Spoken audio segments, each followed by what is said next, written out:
Outsourcing tends to have a bad reputation as being low quality. Partner Hero's value-based approach raises the bar for the outsourcing industry by investing in employee empowerment and career growth, paying above-market salaries, and maintaining a focus on quality and performance. They're more than a service provider. They're also a thought partner for the startups they serve. It's simple. Brands that care about quality customer experience choose Partner Hero. They offer flexible terms and the ability to scale quickly, perfect for startups, with quality assurance baked into every program and offices around the world. So Partner Hero can provide truly global coverage. Outsourcing has long been available mainly to big businesses, but Partner Hero is challenging business as usual by bringing the benefits of outsourcing to businesses of all sizes with short, flexible contracts and fast ramp-up times. 10 years ago, when we were launching the Action Catalyst, we could have used a few extra hands to help us scale quickly, even if it was just for a short while. You can bet that with their expertise, fast onboarding, and core focus on quality, Partner Hero would have had our attention. If you're ready to bring in outside customer support help for your startup that feels like it's a part of an existing team, check out Partner Hero. Head over to partnerhero.com/Action Catalyst to book a free consultation with our solutions team. Mention you heard about Partner Hero from the Action Catalyst, and they'll even waive the setup fee. Now, on to the show. From Nashville, Tennessee, Southwestern Family of Companies welcomes you to the Action Catalyst.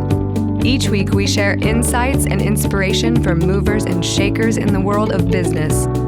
Our goal is to help you increase your self-discipline, overcome procrastination, and help you to take action on all the things that really matter. How do you get yourself to finish things? How do you get yourself to follow through? How do you get yourself to complete, to take to the end, to run the race, to cross that line? That is what we're talking about today. I have my pal Jon Acuff in to help us with that. That is the topic of his new book, Finish, Give Yourself the Gift of Done. And so we're going to talk about that, and you're really going to learn about perspective. I think that is going to be a big theme of how it's really a shift in your mindset, and it's less about drumming up some type of willpower. And in fact, after the interview with Jon, I'm going to share with you, literally in a matter of 4 words, how to immediately increase your self-discipline. How to immediately increase your self-discipline in all scenarios, all situations, all circumstances. This 4-word strategy, just one thing, one idea that if you can learn to do this, it literally has the power to change your life. And the strategy is delivered in 4 words. So I'm going to share that with you. It's going to help you finish things. It's going to help you activate your self-discipline. It's going to help you overcome procrastination, take action. It's going to help you get things done, get them across the final finish line. So it's a great episode. I appreciate you so much for being here. Thank you for tuning in. As always, we'll get started just after this message. This episode is sponsored by Southwestern Coaching. Southwestern Coaching has helped over 11,000 people increase their incomes by over 25% on average. As a successful salesperson, you know the importance of increasing your sales, but sometimes you might just need a little extra push and accountability to meet your goals and grow your business. Southwestern Coaching will help you increase your income through one-on-one sales and leadership coaching tailored specifically to your needs. Together, we will elevate sales. To schedule your free one-on-one business action planning session with a Southwestern coach, go to www.southwesternconsulting.com/action catalyst. So it's been a while, but we have had Jon Acuff on the show. A personal buddy of mine, fellow Nashvilleian, go to the same church, and have just been pals over the years. And he is a New York Times bestselling author of several books now, and he appears regularly in the national media. He has been speaking a lot in corporate markets and corporate audiences. His last book was called Do Over, which was fantastic, and his new book is called Finish. Give yourself the gift of done. And it is just coming out right about now. And it is a good time to go get it. And so it only made sense to have Jon back on the show. So welcome back, buddy. Yeah, thanks for having me. So you wrote, one of your other books was called Start. And I think when I read your personal letter on this, you said that start was the wrong ghost to fight. What did you mean by that? Well, I was kind of under the impression the hardest part is the beginning. You know, we have a lot of motivational statements that say things like, well begun is half done, or the hardest step of any journey is the first one. And so I thought, if I can just get people motivated to begin, then that's what matters most. But over the years, readers would come up to me and they'd say, hey, no offense, I liked your book Start, but I've never had a problem starting. I've started a million things. I never actually get them done. What does it take to finish? And at the time, a couple years ago, I just didn't have an answer, but I thought it was a great question worth exploring. Yeah, and one of the things that I appreciated, specifically with this book, is you guys did some research. You did some data. You partnered with someone from the University of Memphis. Is that right? Yeah, a researcher approached me actually and said, "Hey, I want to see if what you talk about actually works," which was really exciting and a little nerve-wracking because scary. Yeah, scary because you want to make sure you're teaching people helpful things. And so, yeah, we did about a 6-month study of almost 900 people as they worked on goals so that we could kind of say, okay, which of the things we've been taught to believe about goals really work and which ones are actually doing a lot of damage. Mm-hmm. What did you find? Well, I mean, one of the big things we found was that the idea of shoot for the moon because if you'll fail, you'll land among the stars just doesn't really prove out true when you look at the data. It sounds true, but when you actually look at the numbers of how it works, it doesn't work. And so a lot of people, you see this in a practical way, they'll say, I'm going to start running. And I'll go, great. And they'll go, yeah, I'm going to do a marathon. And I'll go, have you done a half marathon or like a 5K or like even a single K? And they always go, no, I got to go all in. And they have this huge goal that fails from the get-go because it's just too big for what they're trying to do. And so we found that the people we got to quit like half of their goal, we said, hey, if you're trying to lose 10 pounds, try to lose only 5. And what we found is that those people were 63% more successful. And so what it means is that if my goal is to lose 10 pounds and I lose 8, I don't feel like I almost won. I feel like I failed. Most people judge goals on a pass-fail kind of scale. It's I either did it or I didn't do it. And so when you lose 8, you failed by 2 and you quit. Where if I get you to lose 5 and you lose the same 8, same exact weight, you won by 3 and you try again. So it's one of those kind of psychological tricks that helps you continue the goal. So is that the same thing as saying you should set low goals? No, it's the same thing as saying, okay, you can still have a big goal, but you should have steps along the way.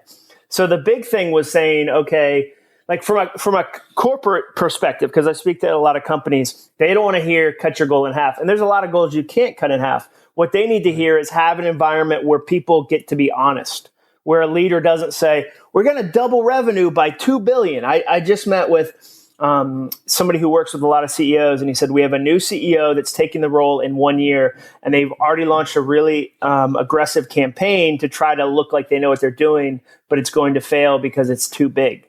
So you see a lot of people that have this, like, we have to have this crazy goal. It doesn't mean you can't have a big goal. It just means you have to go about it in small ways along the path. Yeah, I think that's kind of it's an interesting thing because there's sort of this dichotomy, and I've always sort of struggled with this personally about going, okay, there's this power to thinking big because it forces you, like I was watching some talk, I think it was Peter Diamandis, who said, look, if you're going to build a car and you want that car to get 40 miles per gallon, for gas mileage, you start working on how do you make the car more efficient. But he said, if you want to design a car that gets 200 miles per gallon, then you completely throw out everything you know about cars and you start over from the beginning.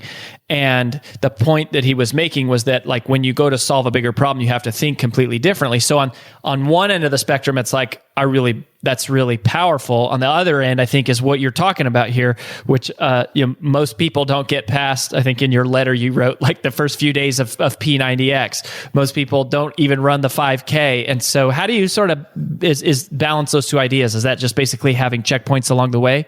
Well, I think in the car example, for instance, when you're talking about something like that, there's not and it has to be done in a month. Like it's a fairly, like when you do a big brain exploration, like how do we get a car 200 miles? We're not talking about an individual who goes, and I have to, have written my book by November, and they have restraints and boundaries. So I think we just need to be careful about when it's a practical goal I'm trying to do versus when it's I want to go back to med school and become a doctor. Like that's a big, crazy thing. You wouldn't say to that person, what if you just started by becoming getting a job at Walgreens and worked your way up? Like that doesn't make any sense. So I think you have to kind of look at it and say, okay, if I have this big goal, writing a book is a big goal. What are the small steps along the way? And then also admitting that even losing 5 pounds is a pretty dramatic thing. Like even writing a great chapter is a pretty dramatic thing.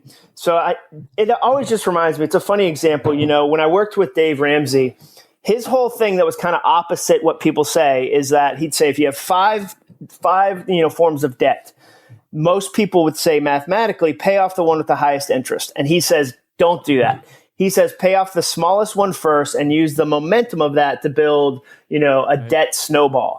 And scientifically, that's the worst way to do it. But what we found is that psychologically, it's the best way, because a lot of goal setting advice is given as if you're a robot who's not emotional and is just going to do the logical thing all the time. But I heard somebody once say, if Americans were logical, People magazine wouldn't sell more than Time. And so what I mean is, okay, it's great to dream about this huge thing, but when it comes to feet on the ground, you need to have smaller, reachable goals that still stretch you. Like I'm not saying it has to be really, really small in a way that's so easy you feel casual. They still stretch you, but they're achievable and they build. Yeah, I think that time frame distinction, Jon, is really good because it's like, well, yeah, any company could be $100 or $500 million, but maybe not next year. Maybe not like you. I think that's good. And the other thing, I guess, is, from a self-esteem, to use your 8-pound thing, that is so powerful. If my goal is to lose 5 and I lose 8, it's like, man, I crushed it. If my goal is to lose 10 and I lose 8, it's like, oh, I'm miserable. I'm horrible. Yeah, I suck. I should have, what was wrong with me? And the other thing you have to remember is that, one of the things that we talk about in the book is that a goal is never a goal. A goal is a promise you make to yourself. And when you don't keep it, you break the promise. And it's like if parents told you, we'll pick you up after school for soccer practice, and they didn't do that 5 times in a row, would you trust your parents? Of course not. If you had a friend that said, let's get coffee, and I didn't show 5 times in a row, you'd go, yeah, I don't really trust Jon when he says stuff. So what happens, whether it's as an individual or to a company on an individual level, if I've tried to set the same goal every New Year's and I never do it, as soon as I say it, my brain goes, oh, yeah, sure, totally. Yeah, just like last time? Okay, great. I love New Year, New You. Same with a company. If you work for a leader who consistently sets the wrong goal, you create a culture of distrust where, yeah, it's great to be hyped. I'm excited. That's good for you. But we all know, I always say, the break room tells the truth, the boardroom doesn't. So in the boardroom, you might have to clap and go, we're going to do it this year. And then you get to the break room, everybody goes, oh my gosh, this is the dumbest goal ever. It's going to fail like last year's failed. And I think you have to work in the emotional side of things. Huh. Yeah. The emotional element is interesting. So how much does distraction play into this? Because I know that you kind of, you touch on that a little bit in the book. Well, it plays into it in that, time is finite in the sense of there's 168 hours a week. So as we see things like Netflix usage go up, that's coming from somewhere. That time is, you're giving that token to something else. So when you say, okay, the average American watches 34 hours a week of TV, according to Nielsen, that's almost a full-time job. And so that, we're getting more distracted. And so I just think the way I say it is we live in a world of endless distractions and bottomless opportunities. And so on the one hand, it's really, really good. On the other hand, you can really get lost in the distraction of, an email or Twitter. There's how many times do people go to their phones for a specific reason, and then it's almost like ending up in your kitchen and not knowing why you're there. And you look up and go, what did I get on here to do? Like, was I checking the weather? And I somehow ended up, reading about people who believe the earth is flat on Instagram. Like, how did I go down that time suck? And we live in a distracted culture. Yeah. Yeah. So you mentioned the New Year's resolution, which is, that's kind of one of the big things whenever everybody thinks of goals, I think a lot of times our minds go to New Year's resolution. And I was thinking about the concept of a New Year's resolution with the concept of finish. And I love the subtitle of this book, Give Yourself the Gift of Done. I think that is such a cool subtitle. I think it's clear. I think, it's also very emotional, and I love the word gift. So what's the data that you're seeing, the most recent data on New Year's resolutions, and what's the way to approach it to make it more likely to succeed? Well, I mean, the big stat is 92% fail according to the University of Scranton. So you have an 8% success rate, which is crazy because we still do them year after year after year. Like in most situations, say that 92% of people who got in the ocean got bit by a shark, like you would change your approach to the beach. People wouldn't be like, well, hopefully I'll be in the 8%. You would get radical about that. Like if 92% of your neighbors got bitten by bears, you'd be like, we need to move. You wouldn't be like, I just hope it works for this year. So the odds are definitely stacked against you. Which is, on the one hand, you can go, oh, that's discouraging. On the other hand, you can go, wow, if I learn how to finish things, I'm rare and valuable. If I learned at my job how to finish things, I'm rare and I'm valuable. So that's one of the stats that I thought was really, really interesting on kind of the downside. One of the things that we found that's fascinating, you mentioned, okay, how do we make sure we finish, is things like how we communicate them with our friends. Most people, and Derek Sievers, another author, wrote about this, most people tell their friends their goal the wrong way. If I say to you, I'm going to run a marathon this year, you pre-congratulate me. You say, oh, good for you. Way to go. I couldn't do that. You're so disciplined. And I get a dopamine release that's just enough to make me not really want to do it. Like I got enough of a buzz, I got enough applause, and I don't actually end up doing the thing. So how you're supposed to say it is, hey, Rory, will you hold me accountable to run 3 times a week? Like, will you just shoot me a text like Monday, Wednesday, Friday, or just once at the end of the week and say, hey, did you do your running this week? Will you hold me accountable? I've got a goal I'm trying to work on. Those are very different things. And so factor that into our desire to broadcast everything online and social media. And you start to see, wow, every January, millions of people announce, this is going to be the year I start a business or lose weight or write a book. And every one of their followers goes, way to go, Trisha. That's awesome. You're the best writer. And then come March, you're not doing it. And so it's little tweaks like that you say, okay, there's data to support the right way and the wrong way.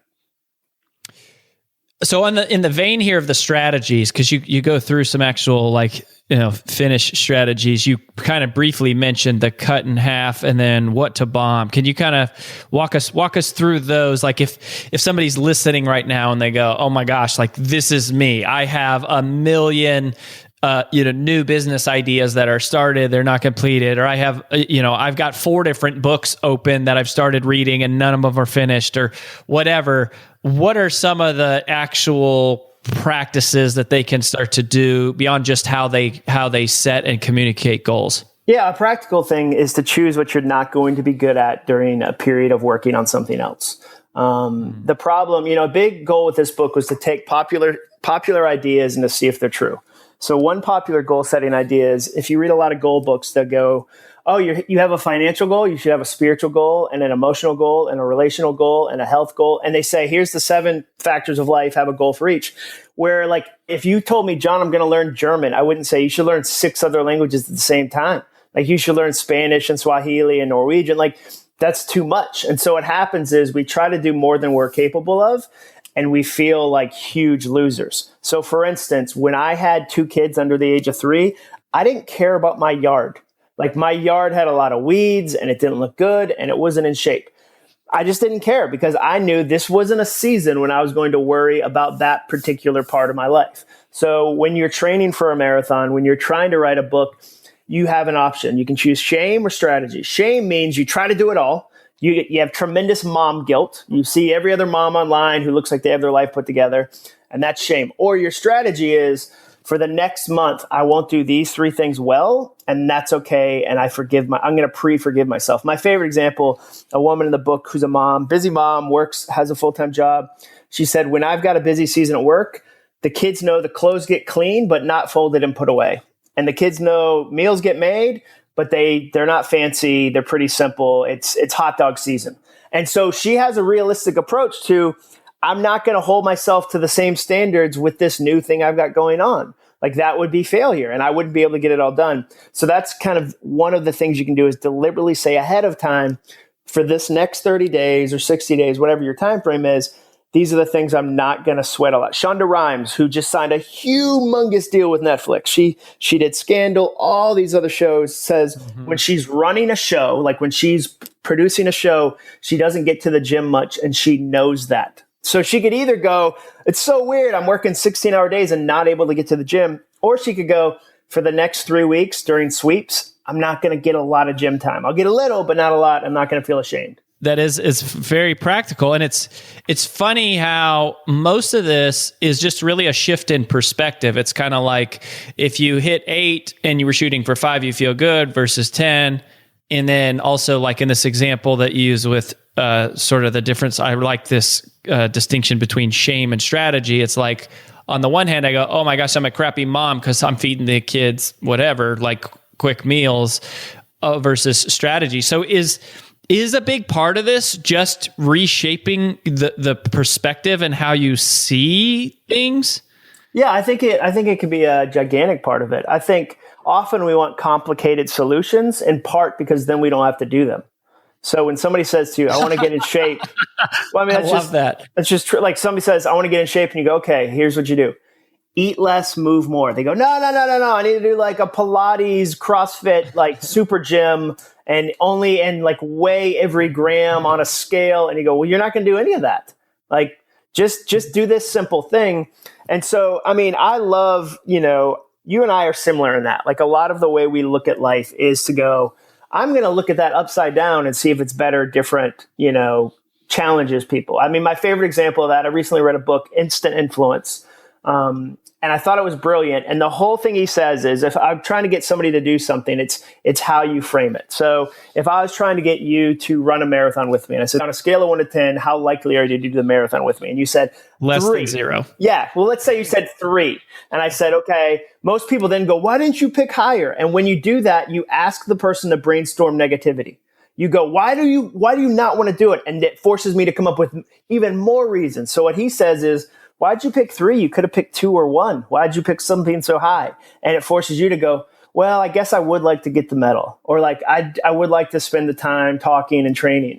And so that's just a perspective flip. But like, when you're negotiating with somebody, that matters a lot. And so I love the simple things where you can say, okay, everything, like, look at the iPhone. Like, every other device prior to that was like, figure out a way to get 72 more buttons on it. And the iPhone was like, or a single button. And that was, it wasn't like, that wasn't that complicated. It was less complicated. They just said, okay, let's look at it from a different perspective. Mm-hmm. Yeah. So, I think that is it. I mean, so often it's like the next level of results requires the next level of thinking. It's all in how you look at it and you think about it. So, well, Jon, where do you want people to go if they want to connect with you, to order the book, all that kind of stuff? Yeah, I mean, it's available everywhere. Amazon is obviously super easy. Local stores, I love getting to support local stores because it means they continue to exist. We have a great one in Nashville, Parnassus, over in Green Hills, that it's always fun to send people there. So yeah, you can get it online. You can get it, anywhere books are sold. And then, yeah, acuff.me is just my website, which is acuff.me. And then I write one new idea every week about certain topics. And so if you're a writer, it's just acuff.me/writers. Or if you're an entrepreneur, it's acuff.me/business or acuff.me/speakers. And that's been a really fun way to very, very specifically serve an audience with almost like a nerdy level of information, where instead of trying to write generally, I can say, here's why the first minute of your speech matters the most. And as a speaker, it's hopefully a valuable, fun experience. I like it.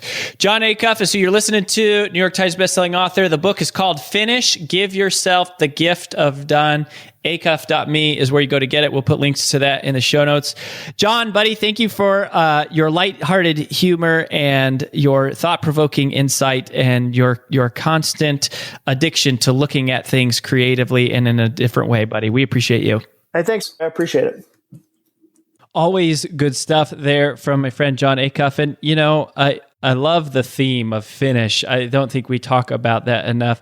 And I appreciate, sort of his transparency in talking about, this idea of how start was really tackling the wrong problem. And I think that's kind of cool that he did that and to look at it. And I think people do struggle with finishing. They struggle with driving things to completion.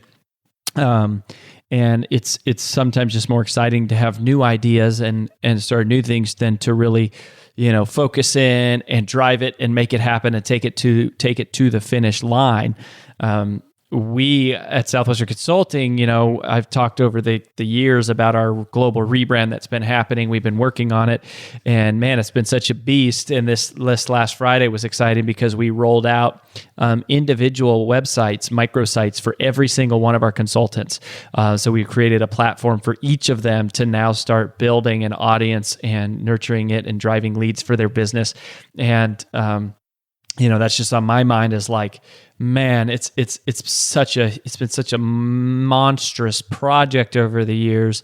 And it really is a lot of times like the last 10% that is so hard. Like it's hard to be motivated to do that last part. Success is in anything is basically never the result of doing things right one time. Right? When you're going to be successful, it's not about doing things right one time. It's the byproduct of doing things right consistently over long periods of time. And the reason why this matters is because you will never really be successful until you actually understand that. When you wander around through the world looking for some secret answer, when you wander around looking for some shortcut, looking for some one-time, and it's maybe not a quick fix, but it's like you're looking for this one switch that you can sort of flip and do it once and be done with it. That's not how it works. That's not how you become successful. And that's not how you finish things. And I think the reason why we often don't finish things is because we start things thinking they're going to be the answer, or they're going to make us feel a certain way, or they're going to solve a problem. And then they don't. And so we just leave them kind of half completed.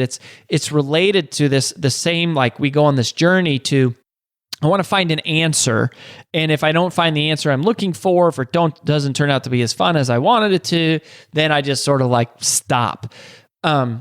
So until you really grasp this idea that success is about doing things right consistently over periods of time, you're going to undermine your own ability to achieve.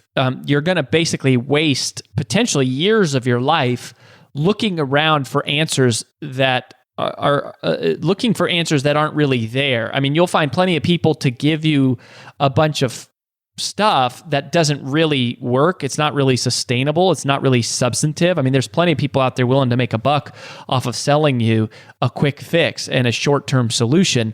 But if you really want to create the traction and you want to create the results, eventually you have to wake up to the idea that you're going to have to learn how to be consistent, and that it's not a one-time thing. It's a repeated thing. It's a consistent thing. And finishing is a habit. Finishing is a habit. Finishing strong is a habit. And self-discipline and the way you get yourself to be disciplined is a habit.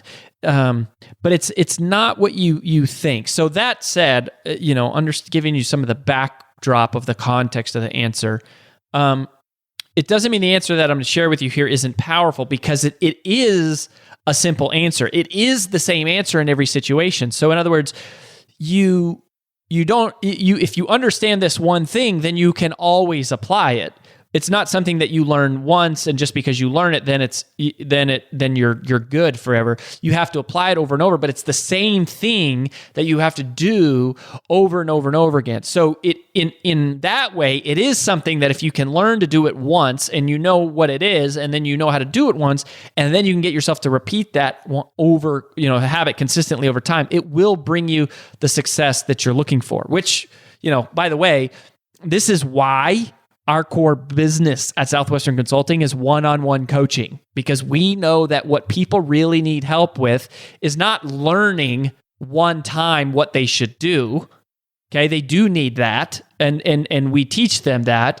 But what they really need help with is the accountability of actually getting themselves to do that thing consistently over a long period of time.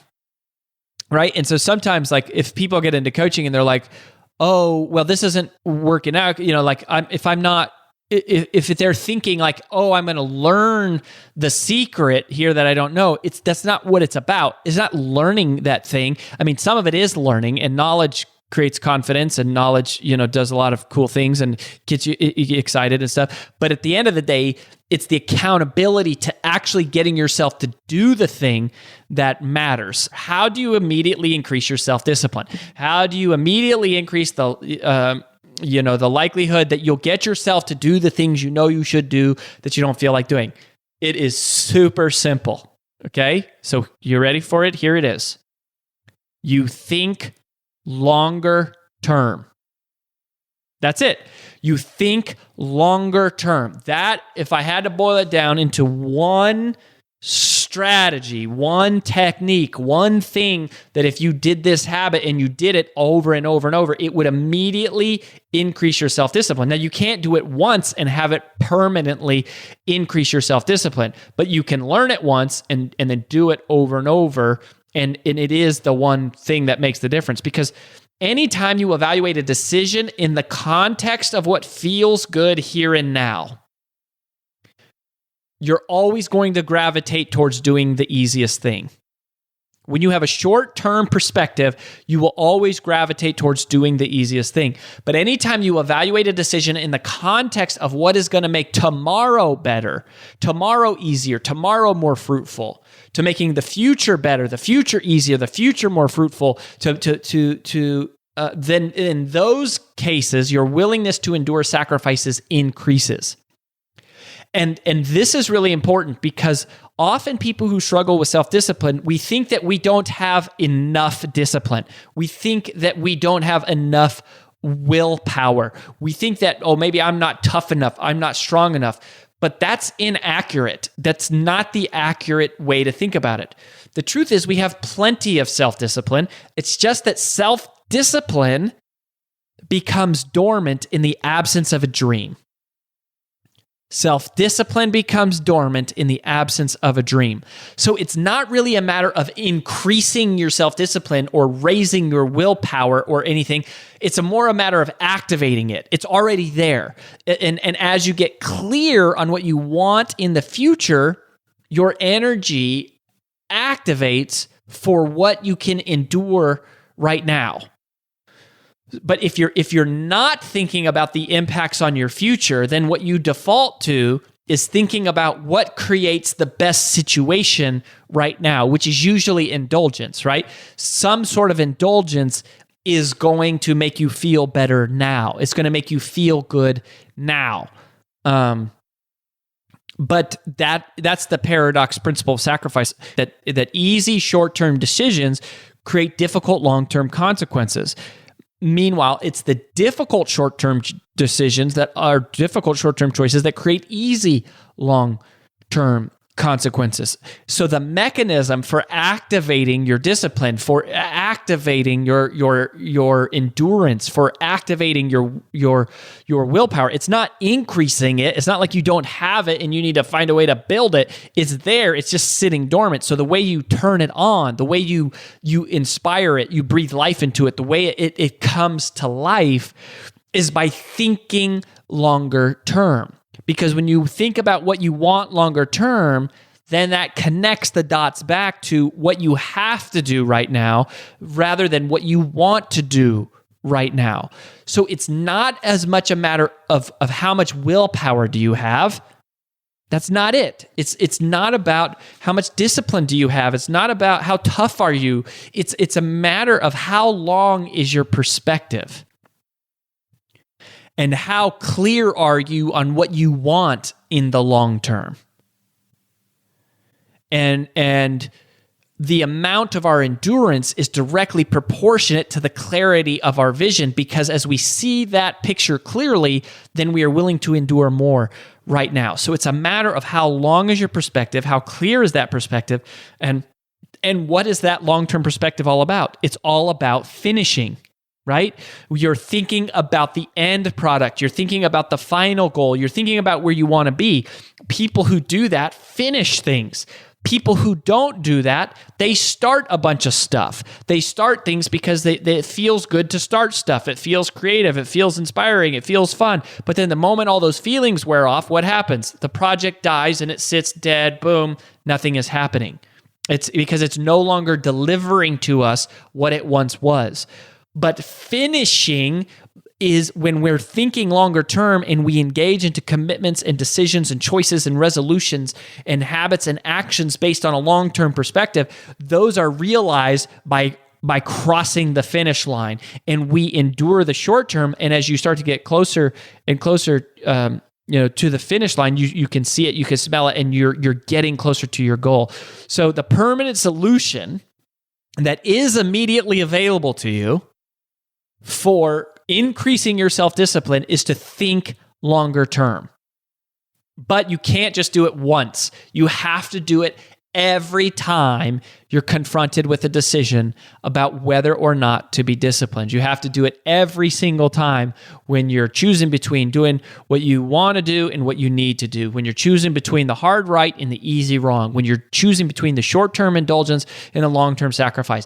Every time that comes up, you have to think longer term, which is why we say at Southwestern over and over all the time at the end of every single one of these episodes, right? That success is never owned. It's only rented, and the rent is due every day. Well, that about wraps up the Action Catalyst podcast for this week. If you haven't yet, please log in to whatever your favorite medium is to listen to the show, and both rate this podcast and leave a comment, as that helps new prospective listeners determine if the show's really a good fit for them. If you enjoy this podcast, please make sure to subscribe, leave a review, and screenshot this episode to share with your friends on social media. Make sure to follow us on Facebook and Instagram at Action Catalyst, and subscribe to our video podcast on YouTube. Thanks for listening.